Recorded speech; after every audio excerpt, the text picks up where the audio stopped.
tiny homes are popping up everywhere in very familiar places. Next.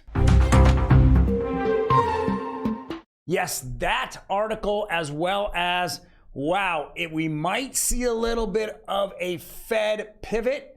And another article next on Real Estate Daily. Welcome, everyone. My name is Troy. And every day we go over to the latest news in real estate, housing, and the mortgage markets. Now, we're looking at a very positive possible outlook for mortgage rates in the near future. That's going to be exciting. But before we jump into that, I know that there's some sellers that watch us. And if you're looking to sell your home right when we see this pivot, there's going to be tons of buyers hitting the market and you're going to get premium top dollar. But how do you want to get do you want to get the most money for your home? Well, click down below, get the seller's guide, goes over how to net the most for your home. It's a very cool guide. There it is right there. Maximum payoff. We all want the most money. Show me the money. Then you can move out of state and get the hell out of Dodge. All right, let's jump right into it. Fortune magazine. The housing market is so broken that many 40 and 30-something millennials have no choice but to build homes in their parents' backyard. Well, one thing the state did many, many years ago was allow to build ADUs or additional dwelling units in backyards. Now, there's a lot of restrictions because each city has building codes and they have offsets, so you just can't build it in every backyard. But the bigger the backyard, the better chance you have to build a bigger home. Now, I've seen these houses, these ADUs pop up everywhere. A lot of times people are using them for rentals. Others are using them for elderly parents where they can watch them.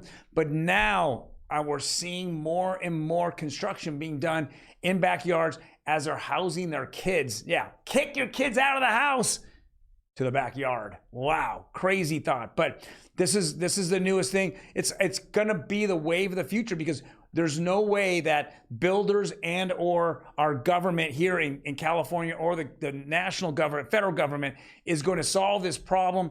It's all cyclical to what the builders want. And if the builders aren't making money, they're not building homes regardless of the population explosion. All right, another article that we're going to go and pile on to yesterday. All cash buyers are becoming disruptive to the housing market. Again, in certain areas of the United States, these are keeping those areas red hot. And of course, other areas we're seeing people migrate to that's keeping those areas hot. And that's why the housing market has is keeping its value month to month because there's just not enough houses and there's enough buyers out there. So let's kind of go over this. In the West Coast, we're having a lot of people coming over from foreign countries. There's a lot of reasons why they're not happy with their governments. It's a better way of life. You're having a lot of people in California that's been here for a while, just tired of the way the state's being run into the ground, the homeless population, the crime exploding the last since this governor's been involved. So they're moving out of state and they're moving to more friendly states that have friendlier governments. And because of that, that's keeping their house values up. So we're seeing this migration east, right? So, Asian countries are going to West Coast. West Coasters are done moving into Texas, Florida, Tennessee, Nevada, Arizona, more friendlier areas. And because of that, that's why we continue to see cash buyers are out there everywhere. California selling their homes cash, paying cash in other states. You're talking Asians coming over, paying cash for homes here in California. Craziness. I think that the stat yesterday said that over 30% of home sales are cash now. Crazy numbers. All right, so some good news on the Fed front. It says jobless claims increased more than expected to their highest level since 2021. Next week is an enormous week. We're going to have the Fed, the FOMC meeting, the Fed meeting, and they're going to come out what they're going to do. Now, all odds, heavy odds are on 25 basis point raise.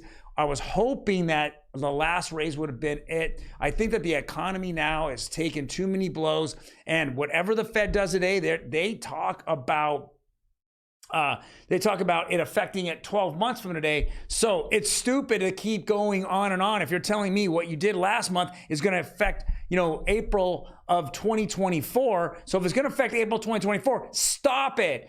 because you didn't do it right in the first place, Jerome Powell. You should have begun tightening earlier, and then you should be easing earlier than what you've been doing lately. So it just doesn't seem like they're either doing controlled demolition of the United States, or they're just incompetent, all 400 PhDs or MSDs or whatever the hell they want to call themselves, overpaid, analysts. That's all they really are, that don't have any clue.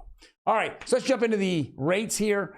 It looks like we saw a little bit of red here, but my God, what happened to Jumbo? Went up 21 more basis points. If I were to look at this chart, my gosh, what is this, a rocket ride? You started right around here about, on the Jumbo at 6.44. Man, did we just rocket over 7 right there, 7.12. That is almost a 1.5 or 150 basis points. This is crazy, man. The risk factor of higher loans, higher mortgage loans are just, nobody wants to take those risks now. I mean, it's too much. And if the Fed continues to talk, negatively about continue raising rates, all the lenders who can really set their own rates are just scared, because they just know that they need to go and they don't want to take risks. So how do you de-risk yourself? You raise rates to a point where you slow down the amount of loans and the amount of risk that you're taking. All right, guys. Well, thank you very much for joining us today. I know there's a lot going on out there. It's a cool weekend here in Southern California. Can't wait for the sun to come out, but don't want the sun to come out and burn us all up at 100 degrees. So I guess we'll take the June gloom going on right now. I think that my producer, Emmy, says it best. It might be an Indian summer. You guys take care, and I'll see you on Monday.